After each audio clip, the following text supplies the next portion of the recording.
Bonjour, bienvenue à Question de croire, un podcast qui explore la foi et la spiritualité, une question à la fois. Cette semaine, peut-on être chrétien et LGBTQ+?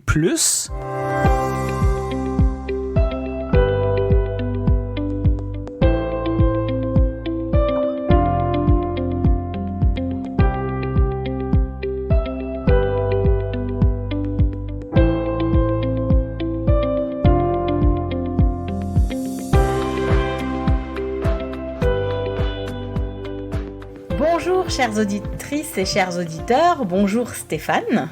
Bonjour Joanne, bonjour tout le monde qui nous écoute. Alors moi j'aime beaucoup la façon dont tu as formulé cette question, puisque dedans il y a le sigle LGBTIQA+,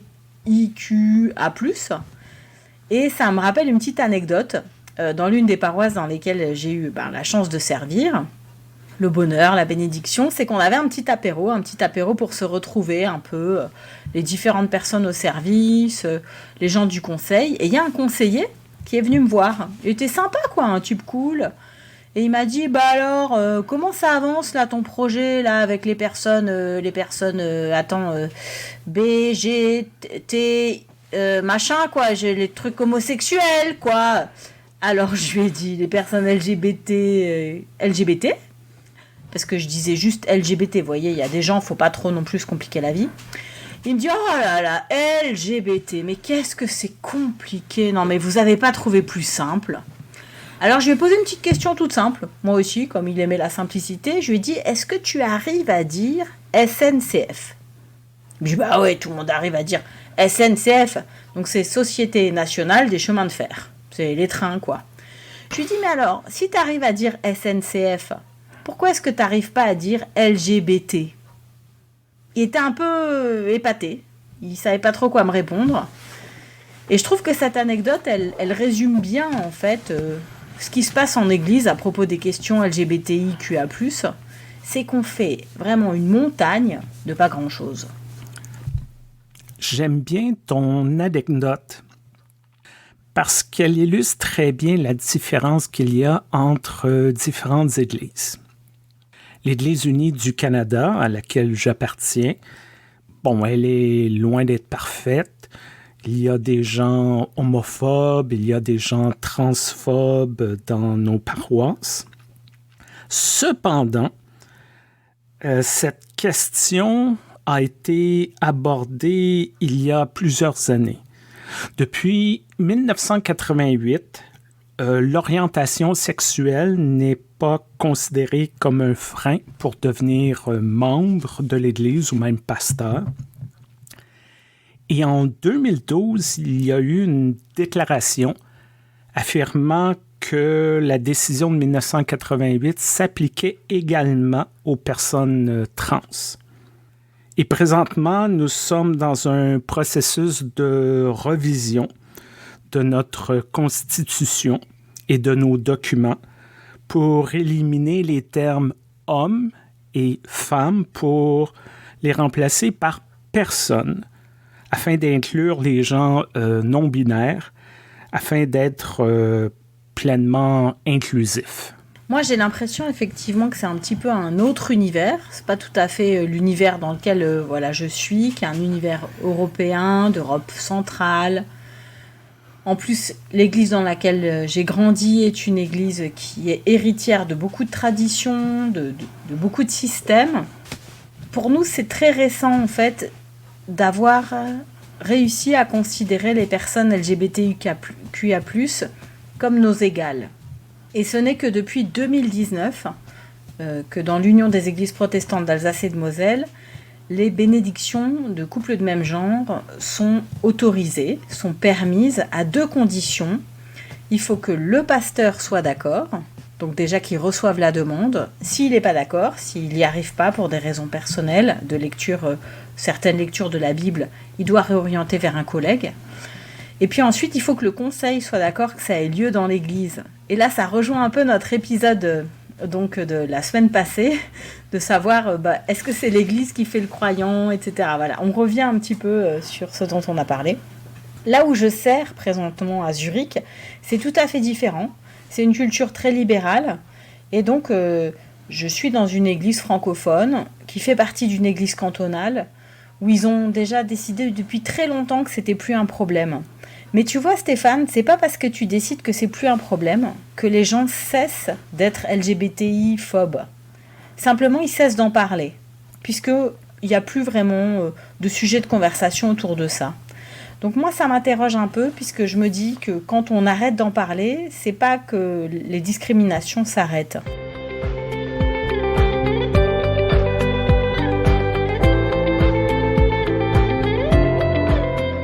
Et puis ensuite, maintenant, on vient à ce dont je t'ai parlé avant, c'est les collègues qui ont des lectures de la Bible qui les empêchent d'accueillir à égalité les couples de même genre, les couples donc de différents genres, de deux genres différents, ou même la grande diversité sexuelle et identitaire qui existe. Selon mon expérience, il y a plusieurs façons de lire la Bible. Certaines personnes ouvrent leur Bible et essaient de découvrir quelque chose, d'être peut-être provoqué ou être instruit.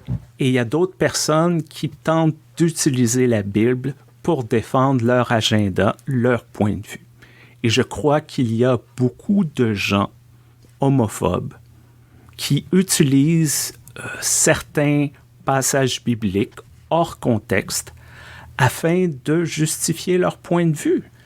On pourrait leur présenter 18 autres versets qui vont dans un autre sens et les gens vont dire non, non, non, parce que c'est ça qu'on m'a appris quand j'étais jeune, parce que c'est l'Église véhicule ce message depuis 2000 ans. Moi, je lui dis, il y a 2000 ans, l'esclavage était totalement acceptable. La polygamie était totalement acceptable et l'Église chrétienne a changé de point de vue. Alors, pourquoi sur ces sujets et pourquoi pas sur celui-ci, sur les questions d'orientation sexuelle et d'identité de genre? Et c'est vrai que c'est difficile de vouloir trouver dans la Bible des réponses à des questions qu'on ne se posait pas avant.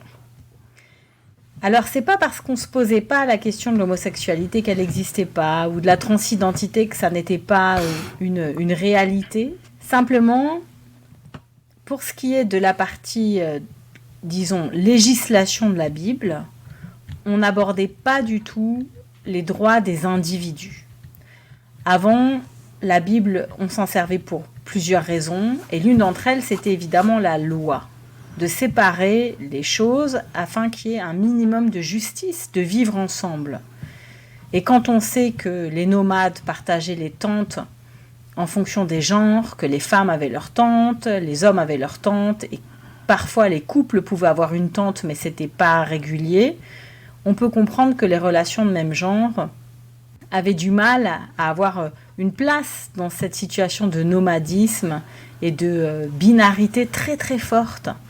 Et c'est un peu ça qui nous interpelle, c'est que la binarité semble tellement majoritaire dans la Bible que tout ce qui ne rentre pas dans cette binarité, on pourrait croire que c'est pas biblique. Or, quand on s'approche du texte, quand on le décortique, quand on le regarde avec peut-être d'autres perspectives, on voit qu'un peu partout il y avait de la non-binarité. Simplement, elle n'était pas majoritaire et d'ailleurs, elle ne l'est toujours pas, donc ça n'est pas trop étonnant. Mais de là à partir du principe que comme cette non-binarité n'est pas explicite, est difficile à trouver, doit se chercher un peu dans les subtilités du texte, eh bien, elle va contre Dieu. Il y a quand même une énorme distance et je ne comprends plus qu'on fasse maintenant ce genre de constatation lapidaire en éliminant une partie de la population. On ne peut pas prétendre que ces gens-là n'ont jamais existé et que Dieu n'a jamais fait attention à ces personnes-là. C'est impossible. Parfois, je demande aux gens, est-ce que vous croyez en Dieu ou est-ce que vous croyez à la Bible? C'est souvent l'arbre qui cache la forêt lorsque les gens citent un verset spécifique. On dit que Dieu est amour et que son amour est inconditionnel. Alors, de mon point de vue, aucun verset peu importe la traduction, peu importe la langue, ne peut aller à l'encontre de ça. Et lorsqu'on dit, bon, dans Lévitique, les gens connaissent le passage, tu ne coucheras pas avec un homme comme une autre femme. En passant, Lévitique 11 dit, vous ne mangerez pas de porc, vous ne toucherez même pas à la carcasse. Alors, j'espère que vous n'aimez pas le bacon ou que vous n'aimez pas jouer au foot parce que vous êtes mal parti. Si on prend une série de mots et on se rend compte que ces mots vont à l'encontre de la nature de Dieu, je crois que notre analyse en tant qu'humain est erronée. Dieu est quand même plus important que des mots imprimés dans un livre. Tu vois, ça me fait penser à une anecdote qui tout de suite, et d'ailleurs c'est pas vraiment une anecdote, c'est plutôt un dialogue très émouvant, qui va au-delà du dialogue pastoral, et qui pour moi, même s'il est un peu extrême comme dialogue, résume cette façon qu'on peut avoir de juger les autres et de les priver de l'amour de Dieu. Et je parlais avec une personne intersexe. Une personne intersexe est une personne qui a pu développer, ou depuis la naissance, ou plus tard dans l'adolescence, des caractéristiques génitales et sexuelles qui peuvent appartenir aux deux genres ou bien à un troisième genre même. Et je parlais avec cette personne intersexe que je salue et qui est une grande activiste, une personne très activiste et qui a toujours été opérée. Donc depuis sa naissance, on charcute cette personne intersexe pour la faire correspondre à un genre choisi par une équipe médicale. Et toutes ces opérations ont engendré des formes de handicap physique, des douleurs psychiques, alors que par ailleurs c'est une personne très brillante, qui aurait eu beaucoup à apporter au monde et qui a été empêchée à plusieurs étapes de sa vie du fait de ses douleurs physiques. Et alors je parlais avec cette personne et je lui disais « Est-ce que tu as déjà cru en Dieu étant enfant ? Ou est-ce que des fois il peut t'arriver de croire en Dieu ?» Elle m'a répondu « Tu sais, je n'ai jamais pu croire en Dieu, parce que Dieu n'a jamais cru en moi. Je suis un monstre. On m'a toujours dit que j'étais un monstre. Le curé m'a dit que j'étais un monstre. Ma mère m'a dit que j'étais un monstre. » Comment est-ce qu'on peut prétendre témoigner de l'amour de Dieu, Bible à la main, et dire à des êtres humains qui sont des monstres? Et tout ça en s'appuyant sur quoi? Sur des versets bibliques, mais alors je crois vraiment qu'on passe à côté du message de Dieu. Alors c'est sûr que les personnes intersexes nous interrogent parce qu'elles sont au-delà du genre. Elles nous obligent à réaliser qu'il y a une grande diversité dans la nature et que justement la nature n'est pas binaire et la Bible non plus en fait. Et ça peut être vraiment une révolution dans la tête et ça peut même être déstabilisant et on peut se dire mais attends, il n'y a plus de repères. En France, on a beaucoup parlé de la confusion des genres parce qu'on avait peur que les enfants aient deux papas ou deux mamans. Et moi, je crois que ce qui est confusant, comme disent les Rwandais, ce qui peut nous amener à la confusion, c'est quand on fait passer des paroles de jugement avant l'amour du Christ. Et ça, pour moi, c'est la plus grande des confusions possibles.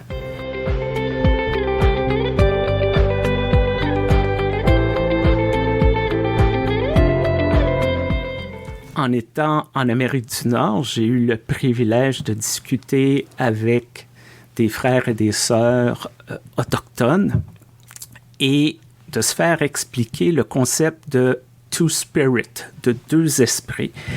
Et c'est là que j'ai découvert que cette notion-là n'était pas nécessairement une question de genre et d'orientation sexuelle. C'est traditionnellement, il y avait des individus qui étaient capables de voir le monde du point de vue des hommes et du point de vue des femmes. Et ils étaient considérés comme des personnes très importantes, d'une très grande sagesse, parce que leurs esprits étaient plus grands. C'était des personnes qui pouvaient donner de grands conseils. Cette idée de binarité ne dominait pas dans le monde autochtone.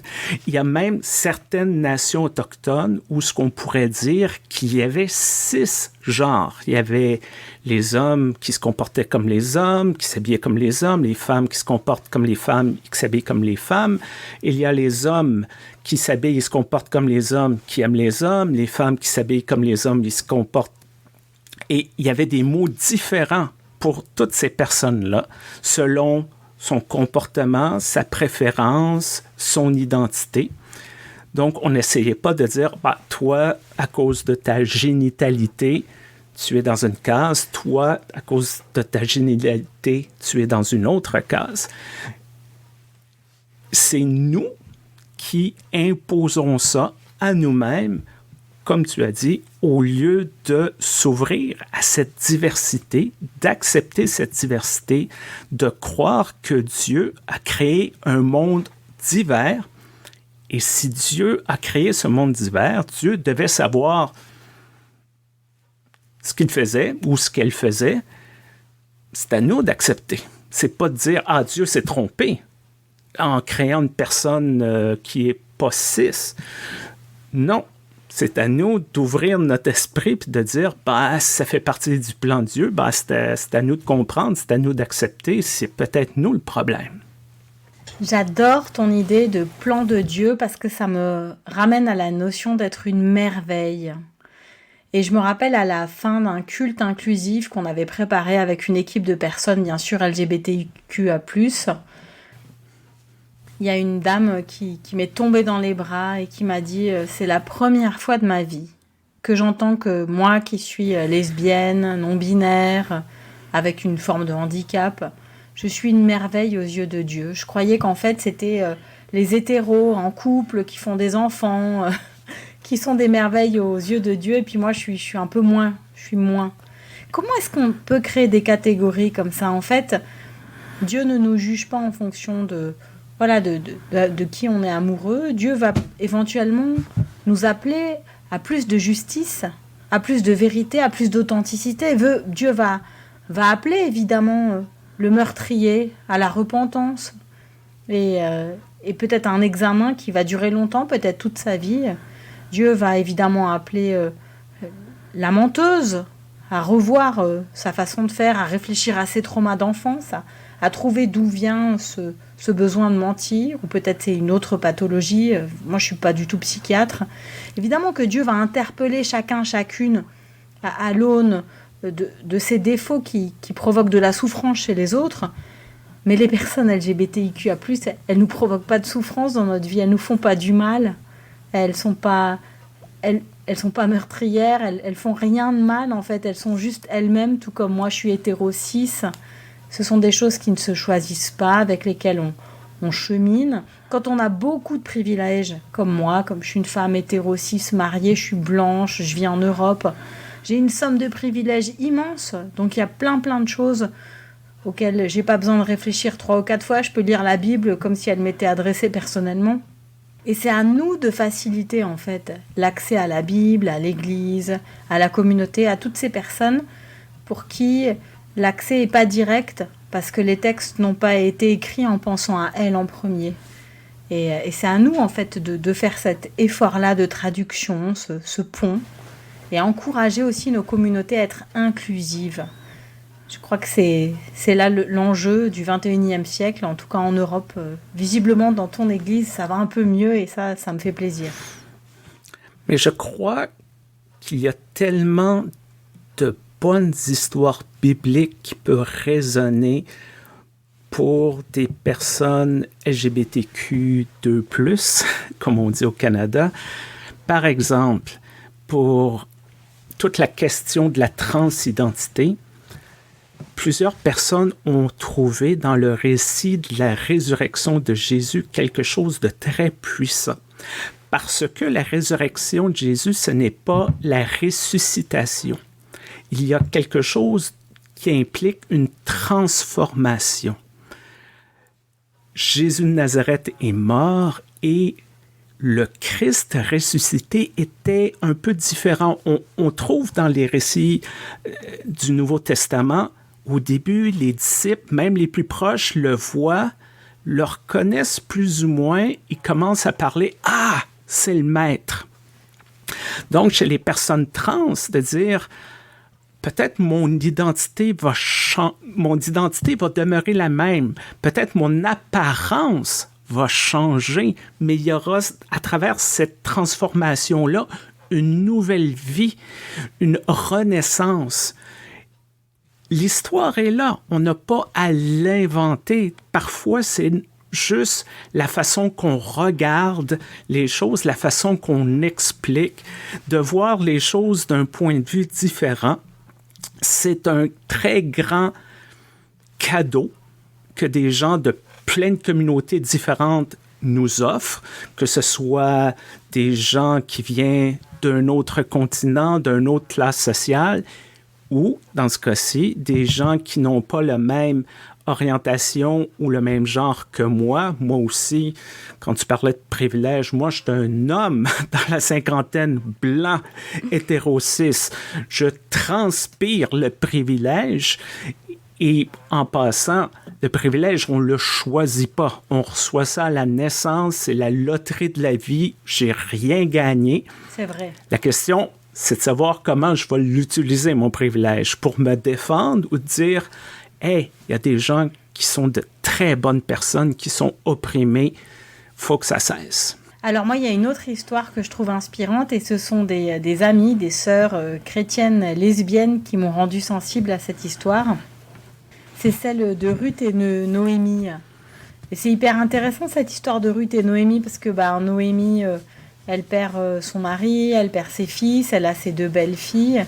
Ce sont des étrangères, ces belles-filles. Ruth dit, mais écoutez, moi je vais retourner dans mon pays, dans mon village. Finalement, elle n'a pas d'autre attache. Et puis Ruth dit, mais là où tu iras, j'irai. Et elle la suit. Alors on peut se dire, c'est juste une belle histoire entre une belle-fille et puis une belle-mère. Et puis il y a des lesbiennes qui trouvent que c'est un peu étrange cette histoire parce que elles font tout pour avoir un enfant. Alors, il faut aller voir ça, hein. C'est dans Ruth, justement, le livre de Ruth. Il y a une lecture qui nous amènerait à penser qu'éventuellement, elles ont tout fait pour avoir un enfant ensemble, puisque Ruth est allée coucher avec un homme de la famille de Noémie pour être enfin intégrée dans une famille, faire partie d'un clan. Et quand elle a eu cet enfant, elle l'a mis sur les genoux de Noémie. Et c'est ensemble qu'elles ont élevé cet enfant. Alors des sœurs chrétiennes m'ont dit, tu vois, pour nous, ça c'est une histoire qui probablement va au-delà du texte, qui nous fait un clin d'yeux, voilà, un clin d'yeux au travers des générations. Et qui je serais, moi, pour leur ôter cette lecture-là. Finalement, c'en est une parmi d'autres. Elle m'inspire, elle me bouleverse, elle me dérange peut-être un peu. Et c'est certainement là que Dieu m'attend dans ces relectures, ces nouvelles approches qui changent de l'ordinaire. Je crois que pour plusieurs, le problème, de leur point de vue, c'est cette diversité, le manque d'homogénéité du message, d'uniformité. Moi, j'ai toujours cru que la diversité n'est pas un malheur, c'est une bénédiction d'être provoqué, d'être amené d'aller plus loin. On peut être en désaccord, mais au moins j'ai vu le point de vue de l'autre, d'avoir des gens de plein de communautés différentes, des communautés LGBTQ2+, parce qu'il n'y en a pas juste une, il y en a plusieurs, qui me disent « Hey, mais quand tu dis ça, là, quand tu dis mes très chers frères, mes très chères sœurs, il y a des gens qui ne se reconnaissent pas là-dedans. » Et là, je me dis, ah, OK. C'est peut-être sur le coup, bon, on se dit, oh là, on est dans les détails. Mais après, on réfléchit sur son langage, on réfléchit sur tout ce qu'on prend pour acquis et on commence à voir peut-être du point de vue de quelqu'un qui est plus opprimé, quelqu'un qui doit se battre pour être vu, pour être entendu, pour être reconnu. Et si ce n'est pas le rôle d'une Église d'être là pour les plus faibles, pour les plus vulnérables, à la limite, on peut se demander, mais à quoi on sert?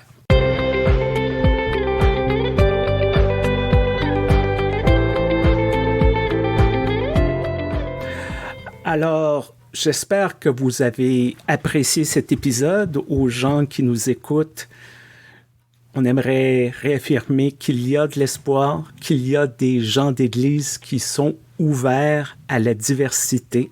Nous tenons à remercier notre commanditaire, l'Église unie du Canada. Peu importe la plateforme sur laquelle vous nous écoutez, n'oubliez pas d'aimer, de partager cet épisode avec des gens qui pourraient être touchés par nos propos. Si vous avez des questions, si vous avez des commentaires, écrivez-nous questionsdecroire@gmail.com. Merci beaucoup pour cette conversation tellement essentielle, Joanne. Merci. Merci Stéphane. À bientôt. Au revoir. À bientôt.